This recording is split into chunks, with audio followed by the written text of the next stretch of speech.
Bancada Fretilin recebeu a Comissão Anticorrupção na Inspeção Geral do Estado atual investigação do Serviço Ministério do Comércio e Indústria, leu plenária Parlamento Nacional terça-feira, deputado Bancada Fretilin, Antonino Dutel Sarmento, a recomendação idane, também Ministério do Comércio e Indústria da Labarra Kalau nini função, la baseia ba plano no programa nebe iha, também tuir informação nebe ne parte simo, durante o Ministério do Comércio e Indústria, decide funcionário nebe batuir formação e Bali, Indonésia, quase funcionário apontamento político, no motorista Sira, no deputado ne considera, ne problema sério, no Comissão Anticorrupção, no Inspeção Geral do Estado, precisa a investigação de dia que o Ministério refere. Ministeriamos assunto Ministério do Comércio e Indústria, que dá para kalau nini função nela baseia ba planos ou programa ne beia.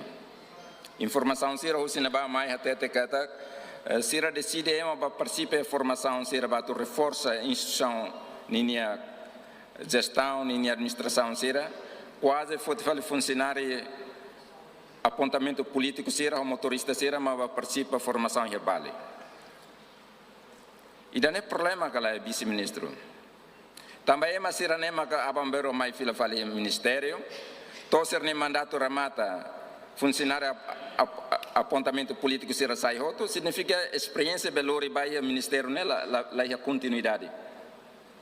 Neve itatinan lima mai raude te melior bahalo formação, hoto tia itani mandato, ema serne sai funcionário sira la ida belolos nela aprende batida instituição rasi.